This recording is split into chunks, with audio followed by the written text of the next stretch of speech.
ಕಾಲಕ್ಕೆ 111 ಜಾತಿ ಮತಗಳು ಲೈವ್ ಆಗಬೇಕಂತ ಶರಣ್ ಹೇಳಿದಾರೆ ನೋಡ್ರಪ್ಪ.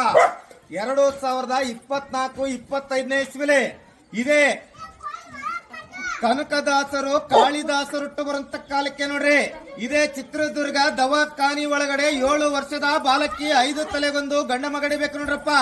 ಅತ್ತೆಯರಿಗೆಲ್ಲ ಬೂದಿಗುಂಡಿ ಕಾಲ, ಸೊಸೆಯದಿರಿಗೆಲ್ಲ ತೂಗು ಮಂಚ ಕಾಲ ನೋಡ್ರಿ. 2035ನೇ ಇಸ್ವಿಲಿ ಇದೇ ಶಿವಮೊಗ್ಗ ಜಿಲ್ಲೆ ರಾಮನಹಳ್ಳಿ ಗ್ರಾಮದಲ್ಲಿ ಶಿವಬ್ರಾಹ್ಮಣನ ಮಗಳು ಮೀನಾಕ್ಷಿ ಎಂಬ ತಾಯಿ ಗಂಡನಿಲ್ಲದೆ ಗರ್ಭವತಿಯಾಗಿ ಒಂದು ರಾತ್ರಿಗೆ 9 ಮಂದಿ ಹಿಡಿಬೇಕು ನೋಡ್ರಿ.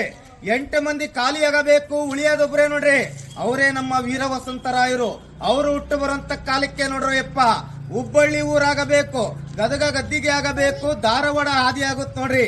ನಾನೆಚ್ಚು ನಂದೆಚ್ಚು ಅಂತ ಕಲಿಯುಗದಲ್ಲಿ ಮೆರಿಬೇಡ್ರಿ ನೋಡ್ರಪ್ಪ. ಮೆರ್ದಿದ್ ಬೀಜ ಹುಟ್ಟೋದಿಲ್ಲ, ಹುಟ್ಟಿದ ಬೀಜ ಪುನಃ ಹುಟ್ಟ ನೋಡ್ರಿ.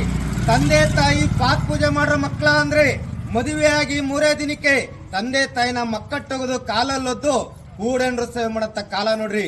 ಕಾಲ ಕೆಟ್ಟೋಯ್ತು, ದಿವಸ ಕೆಟ್ಟೋಯ್ತು, ದಿನಮಾನಗಳು ಕೆಟ್ಟೋಯ್ತು ಅಂತ ತಿಳ್ಕೊಬೇಡ್ರಿ. ನಮ್ಮ ನಿಯತ್ಗಳು ಮರ ಬೆಳೆದಂತೆ ಬೆಳಿತಿದೆ ನೋಡ್ರಿ. ಅಕ್ಕನಲ್ಲ ಚಿಕ್ಕವನಲ್ಲ, ಎತ್ತು ತಾಯಿ ಲಾಡಿ ಬಿಚ್ಚಂತ ಕಾಲ ನೋಡ್ರಪ್ಪ. ಮಾನವನ ನೋಡಿ ಕಲಿಯುಗದಲ್ಲಿ ಮಳೆ ಬೆಳೆ ಬರ್ತಾ ಇಲ್ಲ ನೋಡ್ರಿ. ಪ್ರಾಣಿ ಪಕ್ಷಿಗಳು ದನ ಕರುಗಳು ನೋಡಿ ಅವತ್ತು ಮಳೆ ಬೆಳೆ ಬರ್ತಾ ಇದೆ ನೋಡ್ರಪ್ಪ.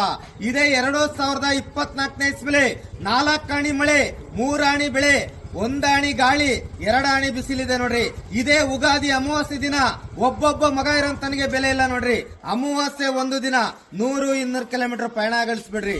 ದುರ್ಮರಣಗಳು ದುರಾಕ್ಷಣಗಳು ಇರ್ತದಪ್ಪ. ಹೇಳುವಂತದಿದೆ, ಕೇಳುವಂತ ಮಂದಿ ಇಲ್ಲ. ಈ ಓಣಿ ಮಕ್ಕಳಿಗೆ ಒಳ್ಳೇದಾಗ್ಲಿ ಅಂತ ಮುಂದೆ ಹೋಗ್ತಾ ಇದೀವಿ. ಒಂದು ದಾನ ಧರ್ಮ ಅನ್ನೋದು ಮುಗಿಸಿ